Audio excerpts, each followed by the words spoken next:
All right. Good morning and welcome to Saturday Sesh. My name is Trey Reckling from the Academy of Cannabis Science, and we are happy to host you here today.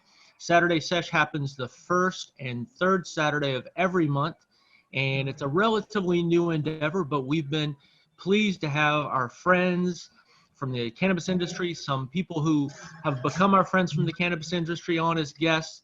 And today we're going to welcome Heather Dagley. Heather, wave. Hi, guys. Heather, we're going to introduce more formally in a little bit. And today our topic is customer service for cannabis retail. So we're really grateful, those of you who are joining us today. What we'd like to do is go around, so we're not talking to strangers, give everybody an opportunity to say hello. Tell us who you are, where you are, and are you working in cannabis? Are you just interested? Are you, what's the deal? How'd you find us today? So Lisa, would you like to start us off? Sure. My name's Lisa. I'm a nurse, and I left traditional healthcare to work in the cannabis industry about 2014. And currently I work for Dockside Cannabis as a medical educator and a bud tender. So much fun. Everything changes all the time. You meet the most interesting people and see the coolest products, and we're on the cutting edge of health and wellness. So glad to be here today. I saw this on Facebook, and a reminder prompted me to get this on my computer so I can do it while I work. Excellent. And Lisa, I was telling Lisa earlier, and y'all, if you don't mind, if you could hit your mute button until we get to you, that would be helpful, and then we'll cut down our background noise. Thank you. And so yeah, we were telling Lisa earlier, we credit her and the American Cannabis Nurses Association for originally suggesting that we talk about dosing in our classes, or not dosing, but dosing journals. And that's been a huge help, and we'll talk about that some today as we talk about customer service. Isai, would you introduce yourself? Hi, my name is Isaiah, and I am just barely getting my can you hear me? Yes, we can. Okay. Hi, my name is Isaiah, and I'm just barely getting my foot into the door. I got interested, because I by friends, and so I am very interested in getting to the industry. Excellent. And Isaiah, I'm sorry I blew your name there. I apologize. That's fine. Isaiah shared it's about 100 degrees in Las Vegas today, so so be jealous or be glad you don't have it. But yeah, glad you're inside where it's cool. Oh yeah, definitely. All right, Kristen. Yes, sir. How you doing? Tell us who you are. I'm Kristen Baldwin. I'm the executive director of the Cannabis Alliance here in Washington State. We're Washington State's largest and most diverse trade association.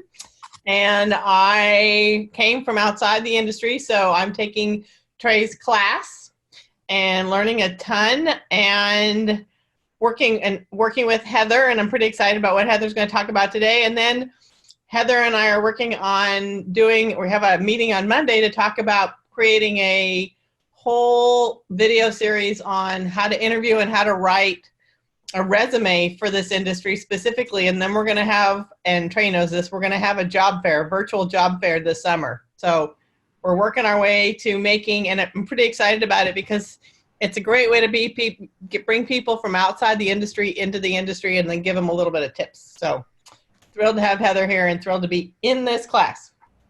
Excellent. And we at the Cannabis Alliance are learning all kind of lessons about connecting with people virtually these days, like everybody else.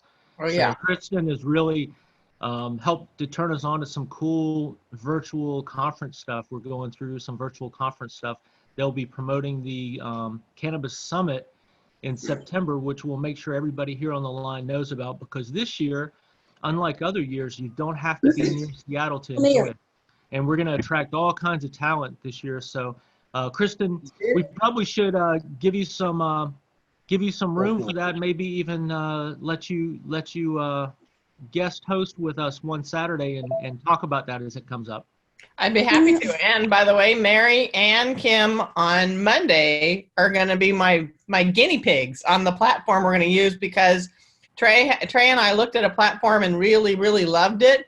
but we want people that are your average everyday Mary and Kims to be comfortable with it too. So they're going to do they're going to be our guinea pigs. Excellent. And thank you in advance for that. Thank you. Speaking of Mary, how you doing? Hi, humans. Oh, wait, I'm muted. No, you're good. We hear you. Okay. Hi, you guys. So, Mary White, I'm the Cooking with Cannabis lady. I've been doing it since about 2011, 2012, right around there. And wrote 2 cookbooks, Everyday Mary J, which is THC, and then the CBD cookbook for beginners, which is, diet pot. And I'm working with Trey to put together my cooking course to have it online. And we're hoping to do that by the 7th of May. So food full of pot for everybody. Yay! Absolutely. And we're looking for test students for that right now. And so if I know you all have my email, if the first couple people that email me will, if you'd be willing to give us some brutal feedback, we would love to have your very honest feedback about, hey, what do we need a little bit more of, a little bit less of, whatever the case might be. It's a first effort for online, but Mary's been doing this for years, and I've been able to attend her classes at least 3 times, and I always come out learning something else, because not only does she do cooking, she does tinctures, she does lotions and salves and ointments, and so I've enjoyed hanging out with the medicine woman and doing some work there. Thank you. You know what he really likes, you guys? Trey lives pretty close to me, and I make all this stuff, making shit up. I can't eat it all. I weigh 500 pounds, so I just take it up the hill to Trey's house. Oh man, we got some green olives encrusted in cheese, bread that was toasted and infused. It was amazing. So thank you, Mary. Welcome, honey. Sherry, how you doing? Good morning. Hi, how are you? How's everybody? Pretty good. Tell us about you. Well, I am I'm a wellness practitioner. I'm certified in yoga and Ayurveda, and I wanted to expand my practice. And so it's something that's on the market. I get a lot of questions about medical marijuana that I can't answer and that I would like to be more knowledgeable about. So I wanted to take this course. I wanted to learn more about edibles as well, and developing, some type of lotion, creams for pains and aches and things like that. So I'm just want to be a sponge. Yeah, and I'm located here in Washington, D.C., Virginia, Maryland. Oh, excellent. Okay. And that's what's been so nice about these sessions, is to really bring folks together from all over. And so glad you could meet us. How's the weather in DC today? It's beautiful. It's 70 degrees today. Yeah. Oh, that's nice. That's nice. And I think Mary, you were raising your hand? Yeah, I just would like Sherry to know that my first cookbook has all that stuff in it. Tinctures, lotions, everything. And you can get the ebook for like $7.99. It's on my website, maryjwhite.com. Okay. We'll encourage, But and by the end of today, we'll make sure that as people talk about things, they can log into the chat so you can find them or find what they're talking about. For instance, the Cannabis Alliance that we talked about. So that's excellent, Sherry. Thanks for joining us today. And which class are you taking? The medical marijuana consultant, the certification. Okay, excellent. Class. Excellent. And so, we're really happy to have that class. That was the Department of Health here in Washington first approved us to take that class. To teach that class. It's been a great relationship, and we've been really privileged to meet people from all over. Although it was originally intended, and the certification use is intended to use in Washington, we stand by the information. You're going to learn qualifying conditions as subscribed in Washington State, but otherwise the information is the same for you. So glad to have you. Thanks, Sherry. Well, if I can add something, that's how I found the course. That someone from Washington, D.C., District of Columbia Public Health Department said that this was the only course that was a certifying course. So wow. if you work in a district, so that's how I kind of found the course. So yay. Okay, well, I'd love to talk to you about that some more offline when you get a chance, because we want to make sure that you know how it works, because, yeah, and we'll talk about it some more, and I would love to know who told you that too, so we can circle back with them. Will do. Awesome, thank you. All right, we've got Lisa, or the position just moved for her. Chuck, how you doing, buddy? Do I have you muted? If I do, I'll unmute you. I'm in on the phone. Hey, everybody. There you go. Can you hear me all right? Yes, sir. Hi, everybody. So my name's Chuck, and I own 2 businesses focused on weighing and traceability for cannabis. Dimebag Scale Company is a Washington State registered scale agent, making sure that all of our scales are compliant. And Digital Balance Services is an online marketplace for traceability equipment, point of sale systems, scanners, printers, and all of that. My background, I spent most of my life in healthcare and public safety, also having a relationship with cannabis at that time, which made things challenging. And a little over 20 years ago, I got involved with Seattle Hemp Fest, and we had a little bit of success in Washington in 2012 when we passed I-502 and removed criminal sanctions for a joint in the state of Washington, which is a small victory. We have a lot of room to go. And so I saw an opportunity, jumped in, took previous professional experience, formed a scale company, got into the electronics wholesaling business. I'm literally living the dream. I'm going to spend the rest of my working life in cannabis industry. It's thrilling. I came here, what Sherry hit on, this is the highest certified form of certification or education in the state of Washington, certainly. And I'm thrilled with what I've learned in the class so far. I have a number of questions that I've written down I might bring up later, just to throw out to everybody. I know I'm probably supposed to write those down in the deal, and I will. And I got a lot of opinions about retailers in Washington, so I'll be stoked on sharing those. And yeah, so that's me. Thanks, Chuck. And Chuck has also served as one of our professional proofers for new classes, and really grateful to him because he's got a very discerning eye and he's not shy about telling me where I screwed up. And I appreciate that. That's what we need, and that's what makes us better. And we would encourage any of our students, if you ever hit a dead link, you know, sometimes we'll link to a research article and that article moves. We found that when the Trump administration came into power, a lot of the health links related to cannabis changed or disappeared. Research that was on and easy to find on government websites all of a sudden were not available. So we had to, you know, scramble for a number of them and try to recover them. But it happens occasionally, and we ask your forgiveness in advance, but always let us know so we can fix it. Thanks, Chuck. And Kim, oh, let's see, I'm going out of order. Annie, how you doing? Good morning. Hey, good morning, everybody. I'm Annie Butler, and I work in human resources here in Seattle. I've just relocated from Tennessee about at the end of February. So longtime marijuana enthusiast, cannabis enthusiast, and excited to be taking the medical marijuana certification program with Trey. So far, I've just started within the last 3 or 4 days, but it's been really great so far. You know, just excited about customer service and possibly working in the industry with cannabis and customer service, 2 of my favorite things. And how nice to have somebody from HR who's a cannabis enthusiast. Man, thank you.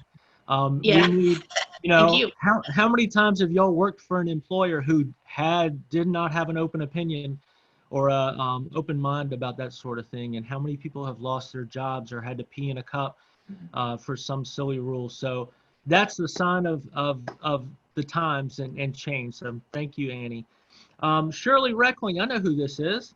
Shirley, I've got you muted, but if you can unmute yourself on your end, it's at the bottom left-hand corner. There you go. How you doing? Tell us about you. Hi, I'm Trey's mom.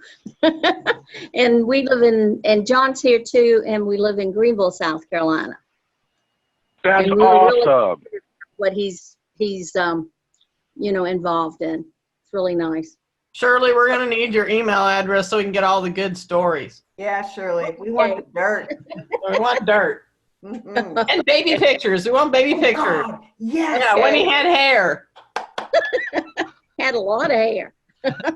So glad to have you all here today, and certainly am glad for the family support that we get on this effort. We know everybody is not that blessed, but my folks who live in South Carolina, Annie, you can relate. You've lived in a more conservative area. It's not always easy, and you don't always feel like you're well accompanied in your ability to stand up and stand out and say something. And so I'm real grateful to have that support. And I know my folks both serve as advocates on a daily and challenge people as the topic comes up. And that's where a great deal of the change happens in opinion, because I can tell something, I can tell somebody something all day long, but somebody would write me off as, well, you just like weed, right? But if somebody who is your age or your neighbor or goes to your church, somebody whose opinion you have respected to this point tells you otherwise, that my mom telling one of her friends is worth 10 of me. I really feel like. And so grateful for that. Kim, tell us about you. How you doing? Good morning. Oh, good. Am I unmuted? Okay, great. Good morning. I didn't realize that I thought I was just going to log in and listen to a class. I didn't realize I was going to have a chance to chat. So I'm Kim Ducote, and I'm the membership director for the Cannabis Alliance. And I work with Kristen and Jill Walker, and it's a great organization. We, have done amazing things. We're a great place for education and networking.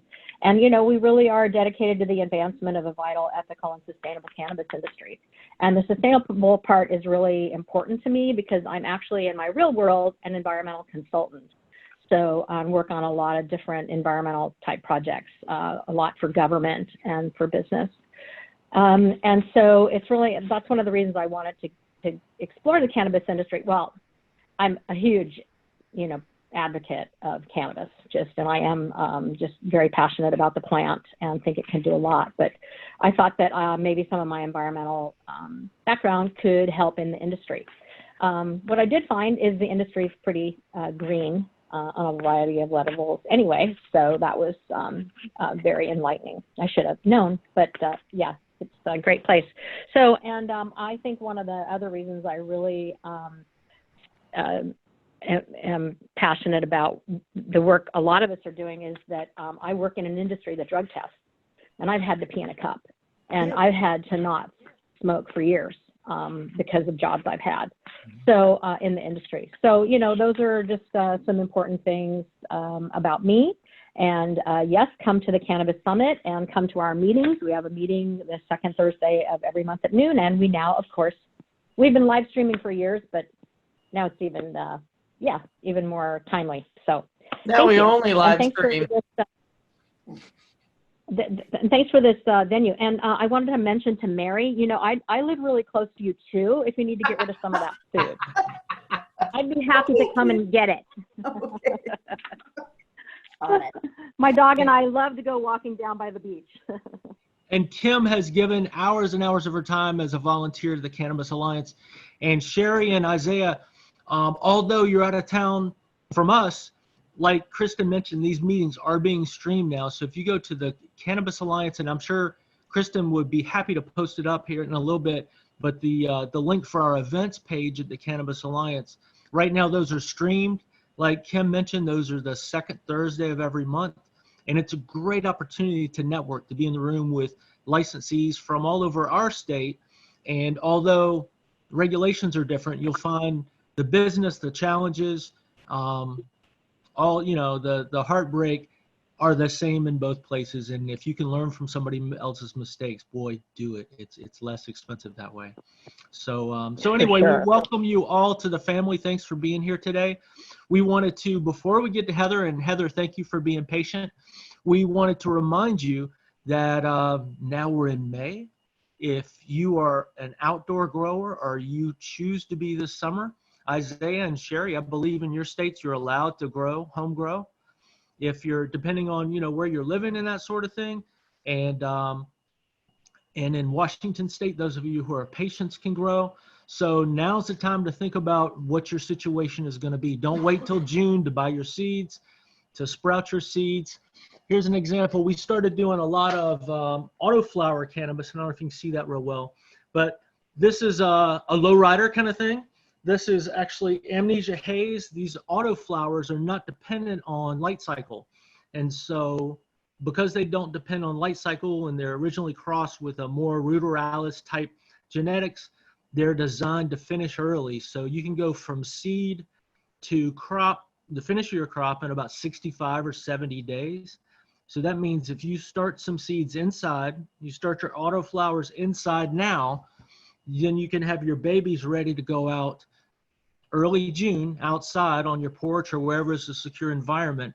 You could finish your first crop by July and then begin a second crop in those same pots or in refurbished soil or renewed soil and have 2 crops this summer. Some commercial, a lot of commercial people will not grow an autoflower plant because it just doesn't produce as much. As you see, it's a lot smaller scale, but those of us growing at home might like that because there's not as much to hide from your neighbors. We have problems sometimes, depending on where you live here, with people who are rippers, and they'll come and rip your stuff out of the ground right when it's about ready to be cut.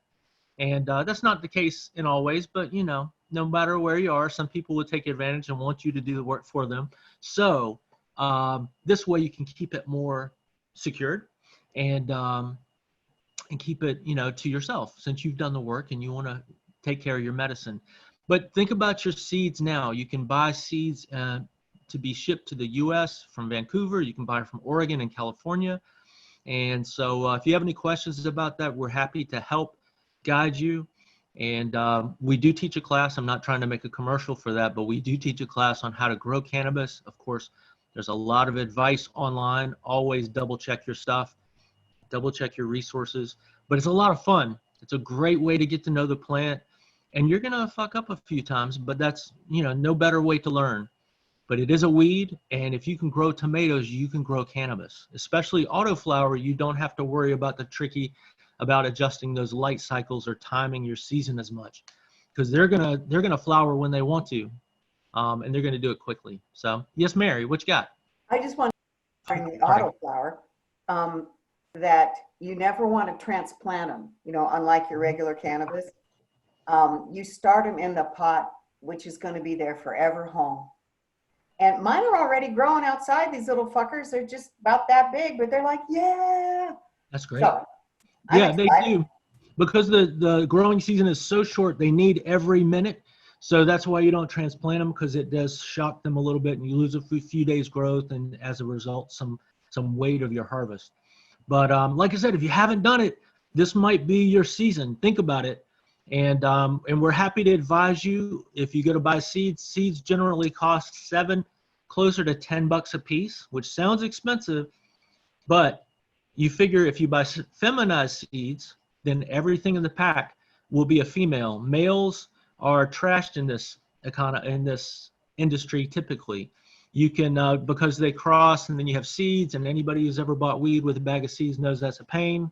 You also have cannabis that's less strong as a result. So feminized seeds, autoflower seeds is what we would, or feminized autoflowers, what we would recommend to people starting out, because they're pretty, you know, they're pretty fail-proof.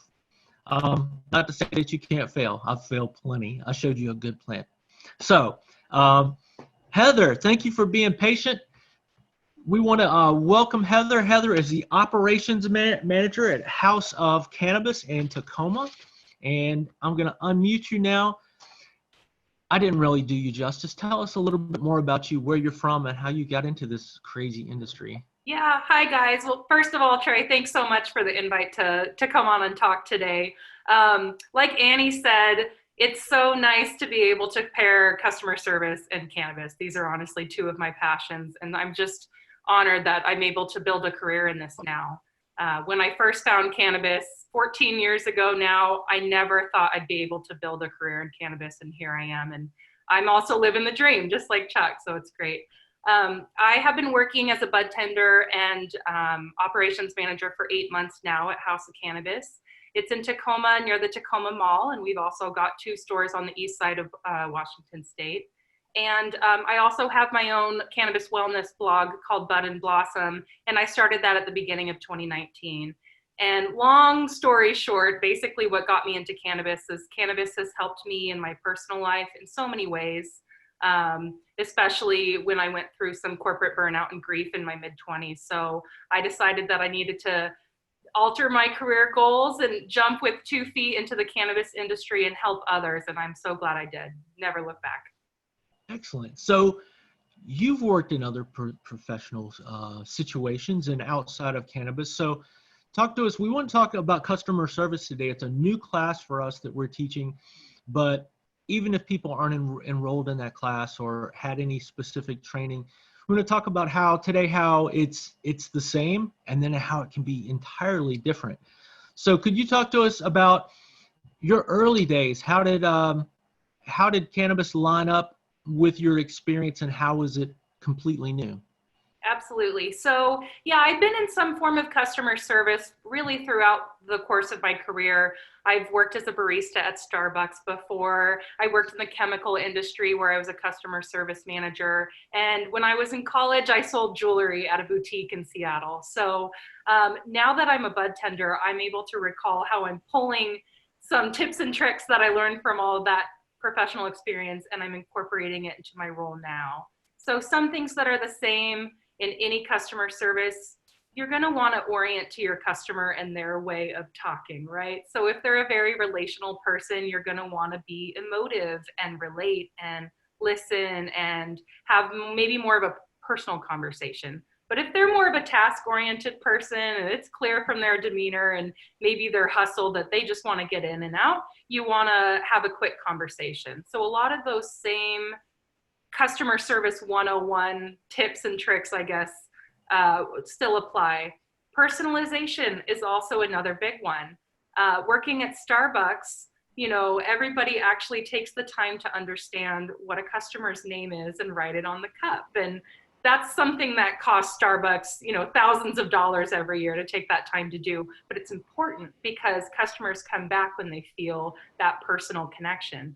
I'm able to take that knowledge now into being a bud tender and remember, if you can say the customer's name when they walk in, or if you can pull that 1/8 of flour that they always get, put it on the counter before they even ask for it, they're just gonna feel enamored. And it's actually really fun as a bud tender to have those relationships bloom. So a lot of that is the same.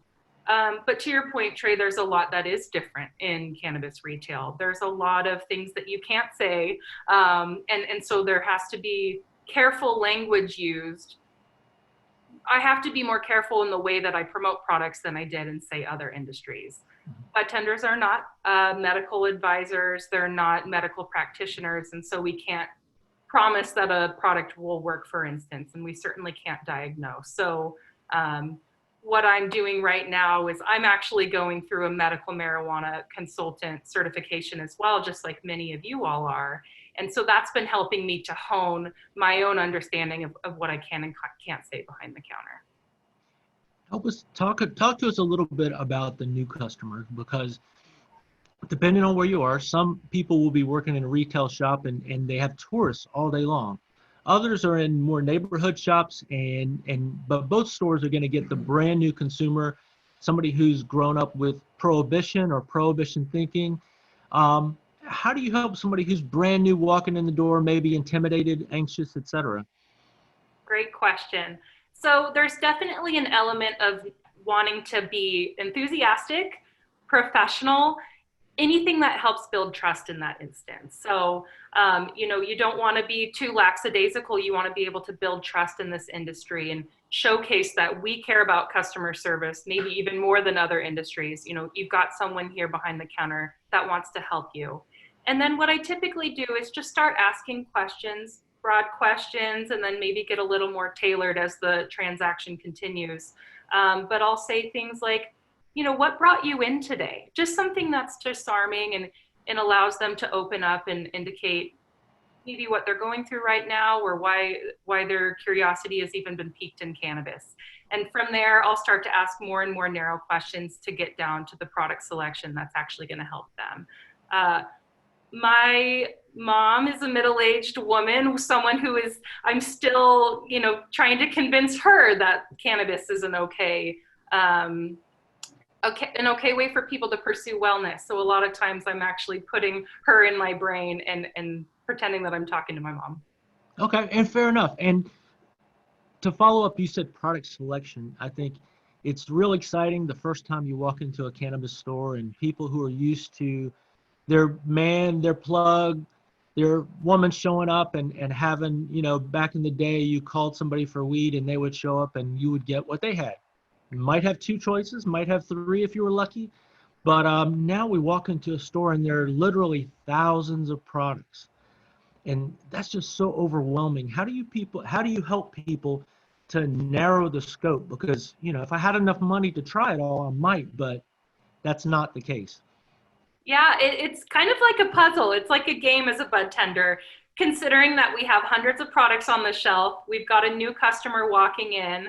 By the time that they walk out, ideally they're walking away with something. I'd like to sell them maybe 2 or 3 items just to make sure that they find the one that gets the most benefit for them. But yeah, there's a lot that can be done to make sure that you're whittling down the product selection in the right way. So more of those careful questions come into play here.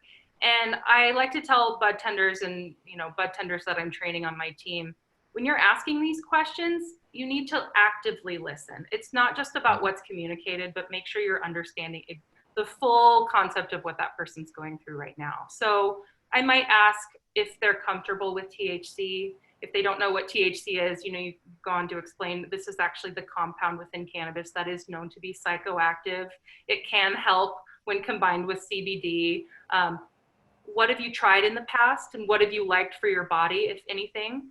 And then how would you prefer to consume the cannabis? Do you have a preferred delivery method? And then one thing I actually like to do, if they're still not really sure, is I'm going to go and I'm going to grab a different product of every type. So I'm going to grab a capsule. I'm going to grab a tincture. I might grab some flower and concentrate. I'll say, give me 1 minute and I'll be back with some options. And then you physically lay those products out in front of them. And sometimes when they can physically see it, they can start to better understand, oh, what is this? And they might have questions about how it was produced. And it's up to every bud tender to just do their best to explain what the product is. And then I like to share my own experience as well. And so through that conversation, you're able to basically get to what's going to be the right option for them. And then I like to tell customers, journal. When you go home and use this, it's really important. And I know, Lisa, we were speaking about that earlier. That's wonderful advice.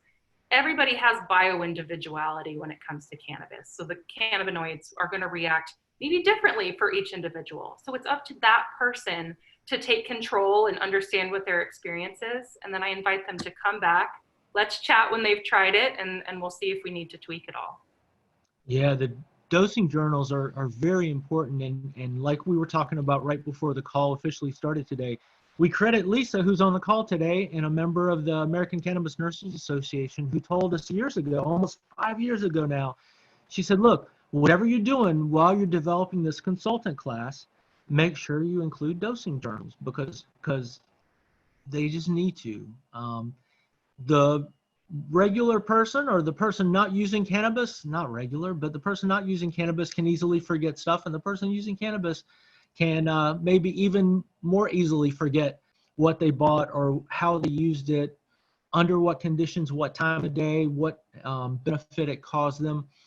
Now we have choices, not just a paper journal, but they're apps now, like Strain Print. There's an app called Strain Print out of Canada, and this allows you to go in and anonymously record what strain you use or cultivar you used, how many hits you took, and then it tracks your feelings or your self-reporting. It'll remind you in a few minutes, did you forget to tell me how your anxiety is doing? And which is nice to have a reminder.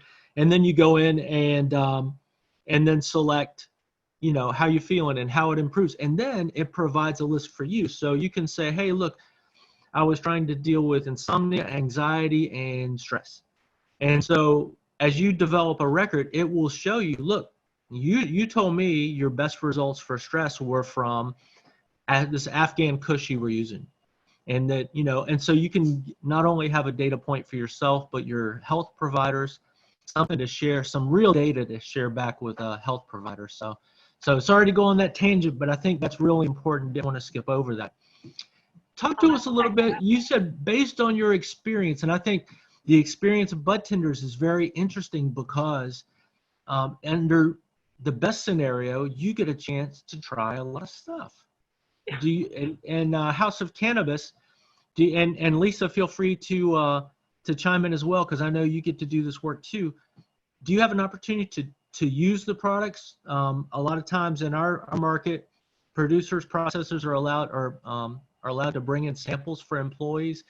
Do you do that? Do you take advantage, and how does it inform how you talk about the product? Lisa, do you want to share first and then I'll dive in?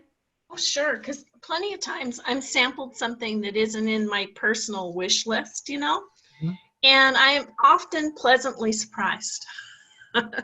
It's a nice way to try something because you can't afford to buy everything, and not everyone's taste is the same as yours. And then it's a good checkup to see, is the quality still holding up on this product? So I'm a big fan of bud tender samples. Sometimes they're pretty large, and you can share them too, because not everybody gets the same sample. And the ultimate goal is to serve the client and to fill the cash register, right? We all have to be salespeople too, so it's a way of helping us all sell the product. Absolutely. I do find it to be very beneficial as well, especially because a lot of customers will come in and say, have you specifically had this? You know, they want to know that you have. And so sometimes I'm saying, I haven't, but you know, so-and-so over here has, let's go consult with them.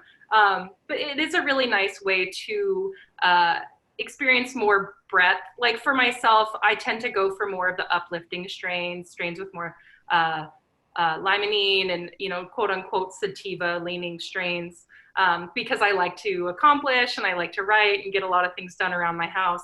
But it's nice because sometimes through those bud tender samples, I might end up with some indica leaning flower that I normally wouldn't have picked out, but it ends up being really beneficial. And then I feel like I am now more equipped to be able to help my indica leaning customers when they come in. So I really like it. I also think it's a good practice for different vendors to actually give the samples out to the various retailers to give to their bud tenders. It helps increase sales. So there's a lot of win-wins associated with it. Good for the store, good for the vendor, good for the customer. I agree. And otherwise, all you have to go on is packaging. And sometimes the packaging can be brilliant and the product can be less than. And so when you're talking about a product where people are spending, you know, $20 to $300+ depending on the quantity they're buying, that's important to know, and to be able to give a recommendation. We make the Blockbuster analogy sometimes, you know, that's become history, but used to be you go into a video store and they had thousands of titles, and a lot of people would say, well, what's good? Well, you know, that's a loaded question. It's like asking a waiter, what's good? Well, like you said, that's dependent upon that person's taste, that person's personal experience, but at least you have an opportunity to try it and give a real opinion. How about, how do you close the loop with a patient, or not a patient, but a regular guest, as far as getting their feedback about what they've used? Do you employ that and say, hey, look, I'm going to recommend this and I want you to come back and tell me? Yes, absolutely. Because we have so many strains in the store. And so even with the sampling and my own purchasing, there's certainly, I've never been able to smoke through the wall, as we say. So I tell customers, you know, I've heard this one is going to be a really good strain. Based off of what you bought last week, I think this is going to be similar and you're going to like it. But I want to make sure that I am providing you with good options. So why don't you come back when you come back next time? Let me know what you thought. I'm open to your feedback. You know, it's all about creating that relationship. It's not a one and done. And, you know, where I work, we're a smaller store and we have a lot of regulars, which is really this beautiful thing because you continue to see the same faces again and again. And when I was a newer bud tender, customers would even tell me, I don't know you yet. I'm not sure I trust your recommendations. And I would just, you know, take that in stride and say, well, I'm really going to be working hard to gain your trust and give me feedback. I want to get better for you. So. And some of our consumers, to play off of that a little bit, some of our consumers are snobs. And and not just snobs, I mean they're aficionados and they're very confident in their own personal opinion. And so, for instance, I was working with some employees in the store and a guy came in and said, where's your brown weed? I said, what do you mean? He said, well, you know, like we used to get that good brown weed. I said, and I was kind of lost. He said, you know, you used to come and it was kind of tight packed and it didn't look like this. I was like, oh, like Prohibition days. He said, yeah. Where's that? I said, well, that's not the way the weed looks in a retail store because this is the product of best conditions and what you smoked, not to demean it, but it was probably, you know, hidden away and not treated right and might have even gotten wet or who knows. And I said, so this is like the cream of the crop. This is when everything's going right. This is the way it's going to look. And he thought about it for a minute. He goes, so you don't have any brown weed? He was disappointed. But to the point, people develop their own tastes and expectations. So, you know, if you're not a dabber, you might not understand somebody's passion for dabbing. We really like hash, but hash is you know, just a small percentage of the marketplace. How about selling, you know, there are products that you're not going to get samples of too, suppositories and things like that. Could you talk to us about, you know, we have suppositories and lube on the market that are infused.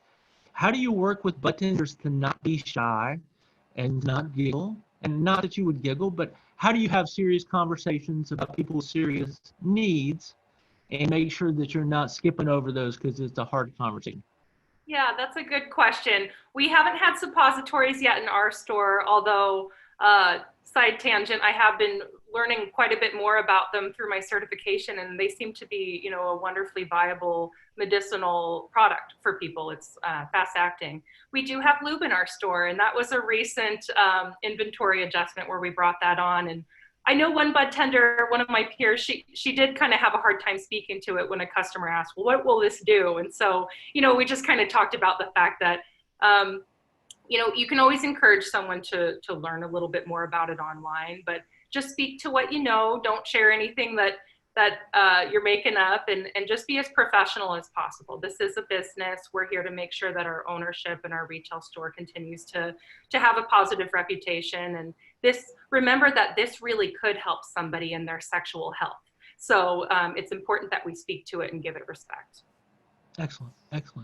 How about when it goes wrong? How about when somebody comes back in and says, Heather or Lisa, you recommended that I buy an eighth, and you might not have, of this strawberry coffin I got at home, and it was terrible. I just didn't like it at all.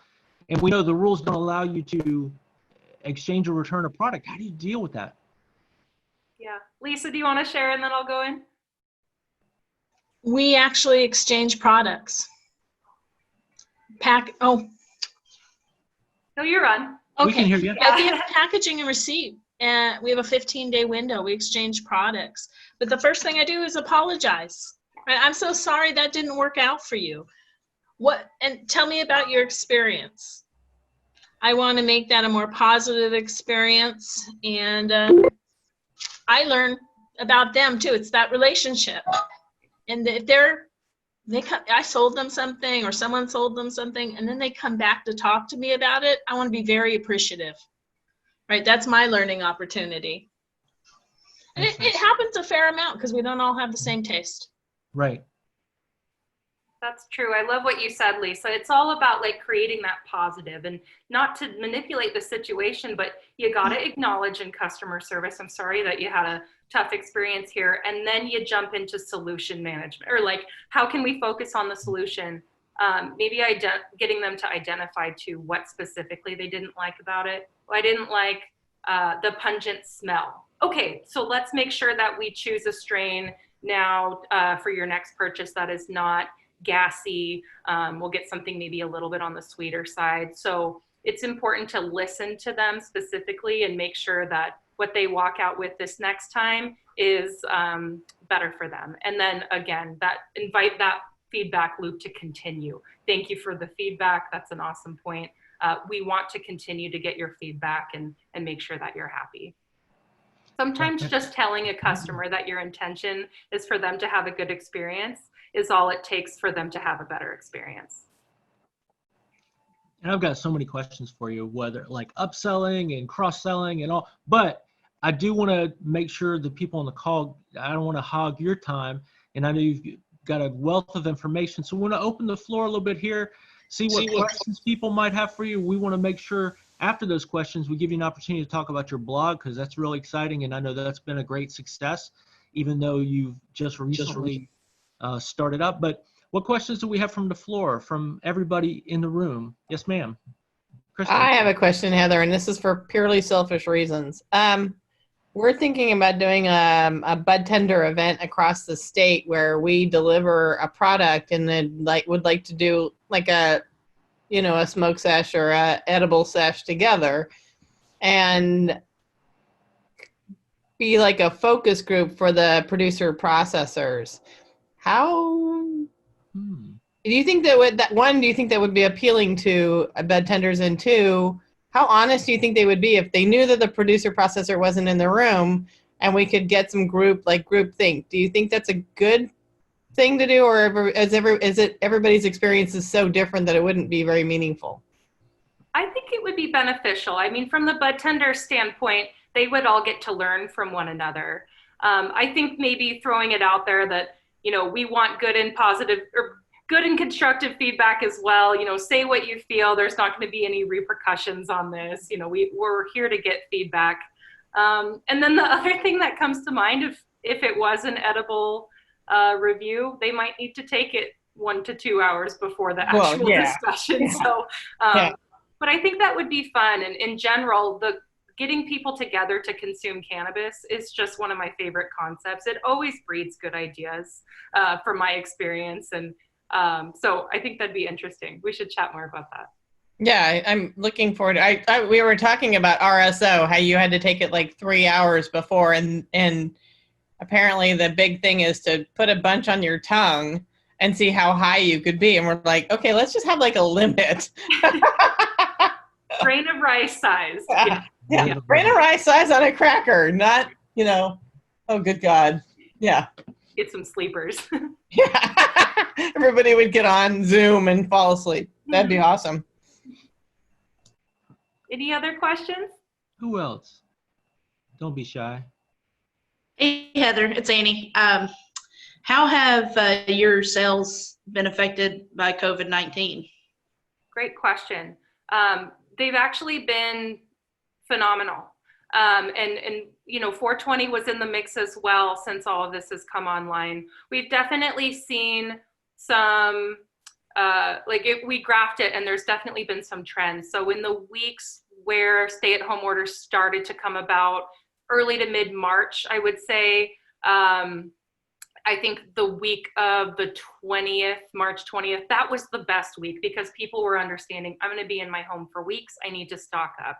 Since then, it's tapered off a little bit with the exception of the 420 holiday, but sales are strong. So what we're doing as a company is saying, okay, we've got a lot of new customers because of what's going on in the world right now. Now we need to leverage our game learning personalities to actually retain these customers. But yeah, I think it's positive. And in Washington State, we've been deemed essential, which was absolutely imperative as well. And I'm excited to see that distinction play out and how it continues to change policy.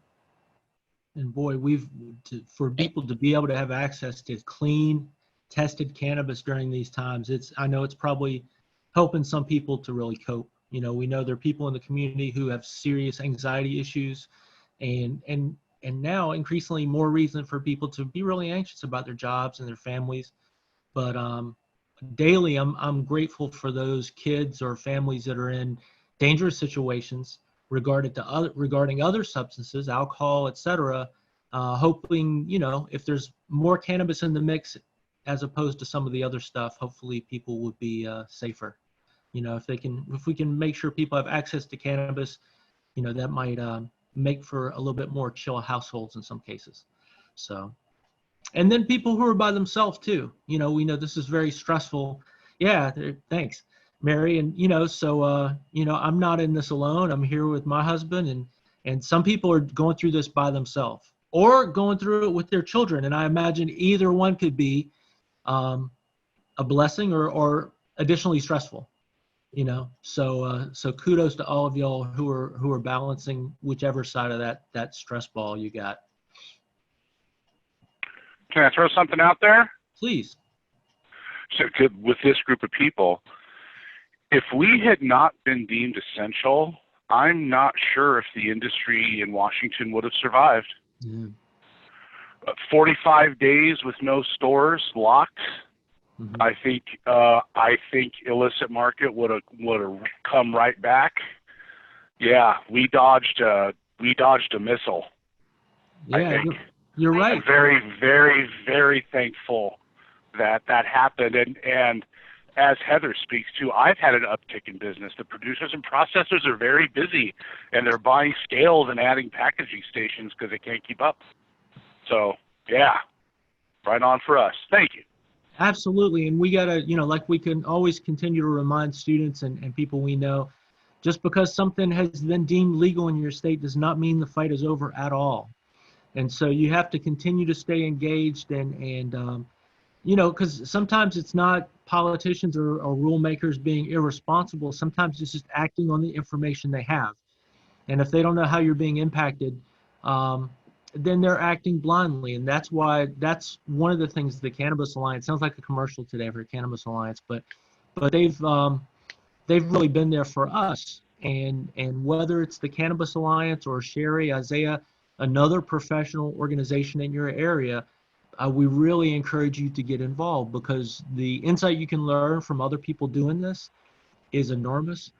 Just to hear that other people are struggling with the same thing you're struggling with sometimes is comforting. And then you can compare notes and say, hey, well, how did I get over that hump? Or what did I do when I got to that point? If you can work with somebody who's already been through it is always nice. But it's nice to have a Canna fam there behind you. And personally, I can't say enough good stuff about the Alliance. It's really brings some good people together. If you go to another group and don't feel a fit, don't feel welcome, there's often another group. So like I said, the Alliance list is up there, or thank you, Kristen, for putting the link up there. We encourage you to check it out. It doesn't cost you anything to attend a meeting right now. And so it's a nice time to give them a test ride. Heather, sorry, we've been away from you for a minute. Talk to us a little bit about your blog. What's going on with the blog? How can we find it? And would you make sure you put a link in there for us? Yeah, and thank you for the opportunity to plug this, Trey. So yes, I have a blog. It's called budandblossom.blog. In fact, it's called Bud and Blossom, but that is the address to it. If you look up Bud and Blossom in Google, or even just my name, Heather Dagley, you should find it pop up right away.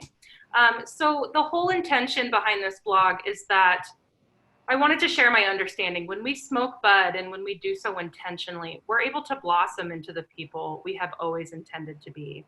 And I write it that way because honestly, that was my own personal experience. And so I just want to share that with others. This is geared for all people, but I think particularly it might speak to women, just because I'm coming at cannabis use from my own experience, my own perspective, which is a feminine one. And I just want to tell people how it's improved my life, and also share stories of others who have improved their lives through cannabis.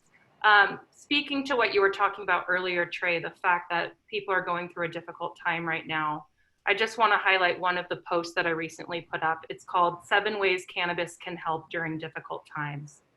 And I put this together after reflecting on the fact that people are going through tough moments right now. People are losing jobs. They might be losing family members. Or, even if neither of those things are happening, there's so much uncertainty. We're watching our favorite restaurants close. It's just, there's a lot going on in all of our spheres. So I wanted people to know some of the ways that cannabis can help. And in general, I think cannabis allows us to look at reality with our eyes wide open. And yet it can take some of the fearful and prickly feelings away. So pretty relevant to this time. Excellent. So y'all make sure to check out Bud and Blossom.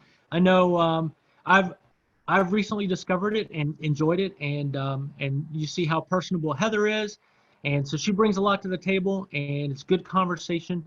The great thing is we have access to all this information now. So for, Prohibition, we might have had only High Times or Skunk Magazine to turn to, or some other in your market. And now there's just a wealth of information. So choose good sources. And Heather, we want to thank you for being here today, for giving your time to share what you're passionate about with us today. And that's been excellent. We want to remind you all, this happens, Saturday Sesh happens the first and third Saturday of every month. Next time, our guest 2 weeks out will be Danielle Roselison. Danielle is the former president of the Cannabis Alliance. She's also part of the one owner of the family-owned business Trailblazing Productions out of Bellingham, Washington. And Danielle's an excellent person as well. So she's going to talk to us about what it's like to run a cannabis farm. And recently, the rules have changed that allows her children to see where she works for the first time ever. So we'll talk about how that happened and what it's like. She's got a little, very precocious 10-year-old child that, that advocates for cannabis in class. And we'll talk about how that goes and what's it like to be raising little advocates. And y'all can come unmuted if you would. Sorry to mute you there. But yeah, those are coming up. We're really excited to have those. We are in development of, we continue to develop new coursework, although we're active right now at Seattle Central and UNLV. We have new coursework, like we mentioned, Cooking with Cannabis, a new class on what you need to know about CBD. We're also working on a Spanish language version of the Cannabis Professional, and soon to be a Japanese version of the Cannabis Professional. And we're really excited. We're working with a group out of Japan, a leading advocacy group, and a very nice partner to have. So we're going to make an official announcement about that later, but we'll be excited to be able to spread the news, spread good news to people who don't speak English as their first language soon.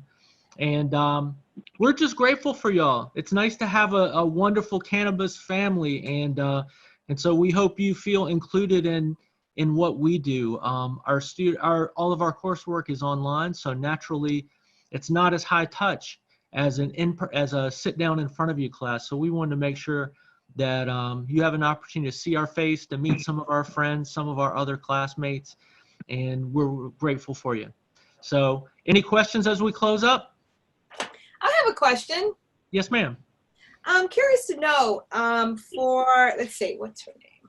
I guess for all the experience that we have on the call today, are you seeing an increase in diversity in terms of ownership of dispensaries, farming, behind the scenes, all the roles that it takes to make this happen?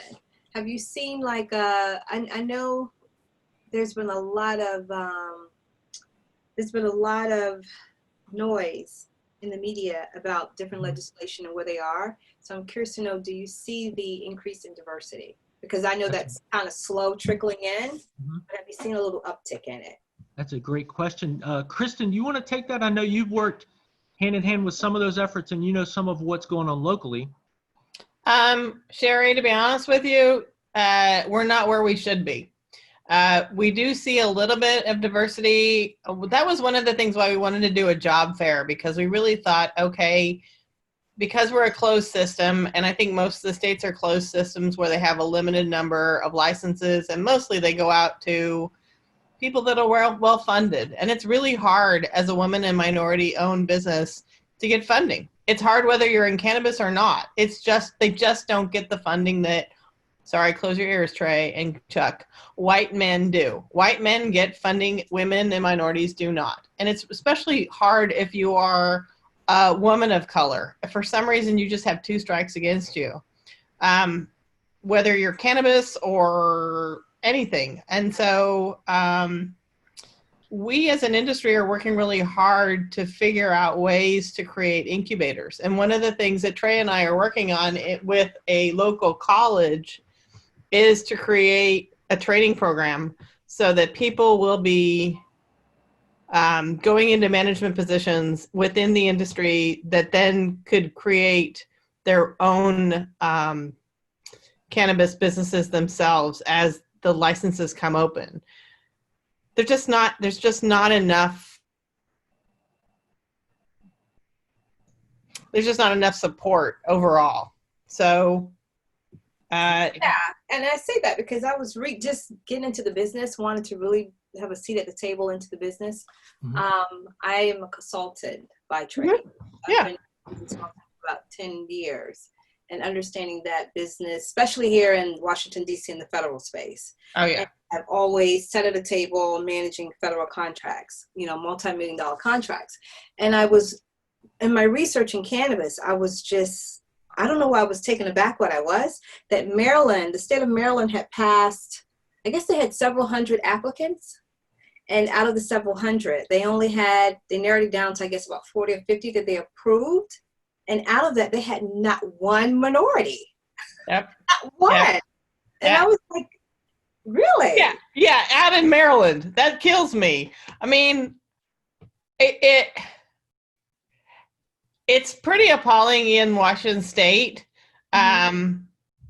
We don't have a lot of minorities owning, and we frankly don't have as many African Americans in Washington State as we do Asians and Hispanics. But of the stores owned in Washington State for Hispanics, I believe Lisa's probably works for one of the very few.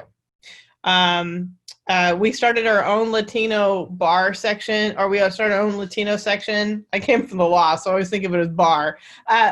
So we started our own Latino section so that they would have a voice. And as we go in and start pushing for social equity, we have 2 African American cannabis coalitions here. We don't have a Latino, so we created a section for the Cannabis Alliance. And I think our next one will be Asian. We have quite a few women, but we don't necessarily have women-owned. There's a couple women-owned processors and producers. I think there's a couple women-owned dispensaries, but it's really, you're right, Sherry. It's really, really hard, and it's demanding a seat at the table and working together as a group to demand that seat. And you can send me a private email if you want to, and I'll show my email up there in the chat box. There's somebody in the DC area that I would love to connect you with. There's 2 people that are in the African American cannabis space that I think you guys together could be pretty formidable. Well, let me ask you this. I haven't looked at the Cannabis Alliance. I was trying to pull it up as I'm talking on the call. But is that like an alliance, like a chapter organization where you have different chapters in each state or each city? So you're sporadically throughout the states, or is it just pretty much located within Washington? Because the way cannabis is, we're located within Washington State. There is a couple national cannabis groups, but frankly, they're more concentrated on federal policy than local policy. So I can help you find your Maryland group. Yeah. And if there isn't one, start one. Yeah. And I can help you to start one. Yeah. Really, that's kind of that. We're happy to provide that kind of thing, because eventually, as part of my huge plan to take over the world, I would love to have like the Cannabis Alliance across the United States. But yeah, happy to do that. But we really have to, because just the way they are and the way that I can't send you, for example, we can't send you cannabis from Washington State, which I have to say we do grow the best. I can't send it to you in the mail. I'd love to. But when it becomes national, oh yeah. And so working together across national borders will eventually make this industry stronger than ever. Yes. So yeah, Sherry, I'll throw my email up into the chat box. Okay, awesome. Thanks, Sherry. That's a great question, and we always try to remember and try to remind folks that communities of color particularly have just been crushed by prohibition and drug laws that targeted those communities, that destroyed families or at least created, excessive stress. Our whole cannabis community has probably experienced PTSD from the drug laws, but particularly communities of color. We're happy to announce that in July, One of the D'Angelo brothers will be here on this call to talk about the Last Prisoner Project, which he co-founded with Steve D'Angelo. And so we're going to talk about the Last Prisoner Project, which vows to stay in business until the last prisoner for cannabis-related offenses is released.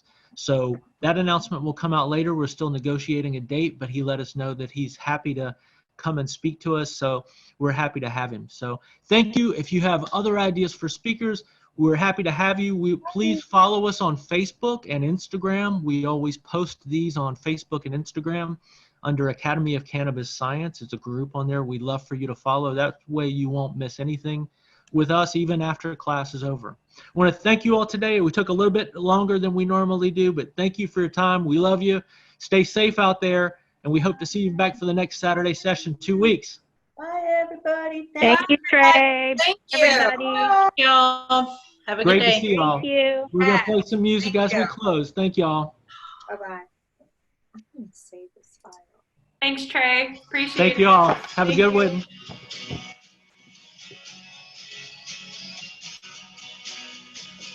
Okay. Yeah.